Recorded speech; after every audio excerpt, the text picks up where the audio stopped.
సమస్య తెలుసండి, డయాబెటీస్.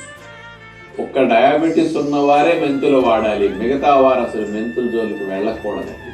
కానీ మనందరం తెలియక చట్నీస్లో వాడుతుంటాం, కొద్దిగా కూరలు ఎక్కువగా మెంతు పొడి వాడుతుంటాం. ముఖ్యంగా ఆవకాయల్లో మెంతులు నిల్వ పచ్చడిలో బాగా ఎక్కువ వాడుతూ ఉంటారు.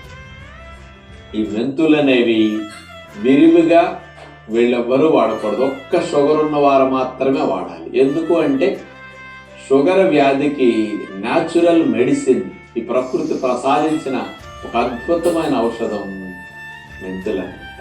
ఇంత డయాబెటీస్ ఉన్న వారికి మెంతులు వేపించి పౌడర్ తీసుకుని, ఆ పౌడర్ అంటే వేపిన మెంతుల్ని గ్రైండ్ చేసి పౌడర్గా చేసుకుని, ఆ పౌడర్ని భోజనంలో ఒక ముద్దలో అట్లా కలుపు తీసుకున్నారనుకోండి, డయాబెటీస్ అనేది ఒక 500 mg మెట్ఫార్మిన్ ట్యాబ్లెట్ వేస్తే ఎట్లా కంట్రోల్ అవుతుందో, ఒక 5 గ్రాముల మెంతిపిండి సేమ్ ఫలితాన్ని ఇస్తున్నదని హైదరాబాద్లో నిమ్స్లో డయాబెటాలజిస్టులు అందరూ కలిసి డాక్టర్ పివి రామణ బృందం చేసిన పరిశోధన ఫలితం అనమాట ఇదంతా కూడా.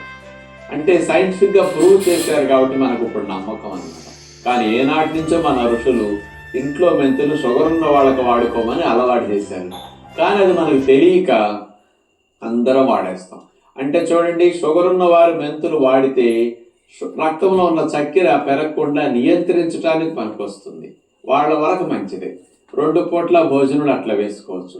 కానీ ఈ అవగాహన మనకు లేక మెంతుల్ని మనం ప్రతినిత్యం కాస్త అన్నింటిలో వేసామనుకోండి, ఒక 5 గ్రాముల మెంతిపిండి రక్తంలో అంత చక్కెరని తగ్గించేస్తున్నదంటే మనకు ఒక 2 గ్రాములు 3 గ్రాములు అట్లా అనుకోకుండా ఆవకాయ రూపంలో వెళ్ళింది అనుకోండి, మీ రక్తంలో చక్కెర కూడా షుగర్ లేని వారికి డౌన్ అయిపోతుంది. అందుకని షుగర్ ఉన్నవారు వాడితే వాళ్ళకి ఎక్కువ అవుతూ ఉంటుంది కాబట్టి నియంత్రణ తక్కువ, కంట్రోల్ తగ్గిపోతుంది కాబట్టి అది కంట్రోల్ చేయడానికి మెడిసిన్లా మనకు వస్తుంది అనమాట. అది లేని వారికి మనం వేసామనుకోండి, మరి అటు పిల్లలు వాడుతుంటారు, మిగతా వాళ్ళందరూ వాడుతుంటారు. మరి అందరికీ షుగర్ లేకుండా మెంతులు వాడితే ఏమవుతుంది, మీ రక్తంలో ఉండాల్సిన చక్కెర స్థాయిలు పరగడుపున చూస్తే మనకి 110, 90, 100 ఇట్లాగే ఉండాలి, ఈ లోపే ఉండాలి. 110 దాటకూడదు ఎప్పుడు మనకు అసలు. అలాగే భోజనం చేశాక 160 లోపు ఉండాలి, 120 నుంచి 160 లోపు. ఈ మెంతులు షుగర్ లేని వారు కనుక అట్లా వాడారనుకోండి, వాళ్ళ ఉన్న రక్తంలో చక్కెరని డౌన్ చేసేస్తుంది. వీళ్ళకి అప్పుడు ఏమవుతుంది, నీరసం రావటం కానీ, కొంచెం శక్తి చాలినట్లుగా రక్తంలో చక్కెర స్థాయిలు డౌన్ అయ్యి కళ్ళు తిరగటం ఇట్లాంటి లక్షణాలు కొంచెం ఉండే అవకాశాలు ఉంటాయి. అనవసరంగా మెడిసిన్ మనం షుగర్ లేనప్పుడు కూడా వాడినట్టు అవుతుంది. అదే మెంతులు షుగర్కి మందని మనకు తెలియదు అనుకోండి, మనకి ఏం జరిగినా ఎందుకు తింటున్నామో ఏమవుతుందో తెలియదు.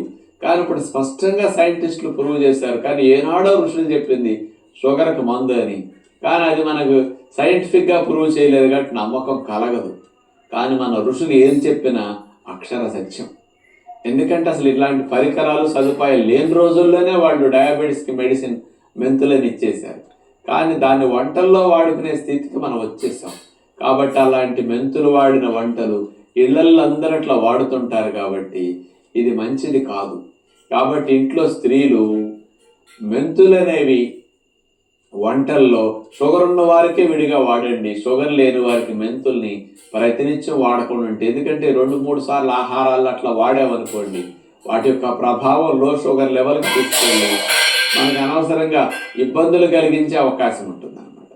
అంచేత షుగర్ లేని వారు షుగర్ ట్యాబ్లెట్లు వేసుకుంటే ఎట్లా ఉంటుంది చెప్పండి, డౌన్ అయిపోతుంది. మంచిది కాదు కదా. షుగర్ వచ్చాకే వేసుకోవాలి, అది ఇంగ్లీష్ మెడిసిన్ అయితే వేసుకోండి షుగర్ లేనప్పుడు. కానీ మెంతులు వేసుకుంటున్నామంటే మీరు ఒక ట్యాబ్లెట్ వేసినట్టే కదా మరి. అంచేత మెంతుల్ని వంటల్లో డయాబెటీస్ వచ్చిన వాళ్ళు తప్ప ఇతర వాళ్ళు వాడకూడదు. ఈ అవగాహనతో కనుక మీరు ఉంటే ఫ్యామిలీకి మంచిది. భవిష్యత్తులో ఎప్పుడన్నా అట్లా ఎవరికైనా వచ్చిందనుకోండి, మీరు ఆ మెంతు పిండిని తయారు చేసుకోండి, మెంతులు వేపేసి పౌడర్ చేసి పెట్టుకోండి. రోజు భోజనంలో ఒక 5 గ్రాములు ఉదయం, 5 గ్రాములు సాయంకాలం వాడితే ఇంగ్లీష్ ట్యాబ్లెట్లు ఇంక ఇతర సంబంధమైన ట్యాబ్లెట్లు వాడకుండా ఈ మెంతుపిండే మెడిసిన్ లాగా పనికొస్తున్నదని సైంటిఫిక్ స్టడీ అంతా చెప్పినందువల్ల మనం ఈ అవగాహనతో దాన్ని వాడుకుంటే మంచిదని ప్రత్యేకంగా మీ అందరికి విజ్ఞప్తి చేస్తూ నమస్కారం.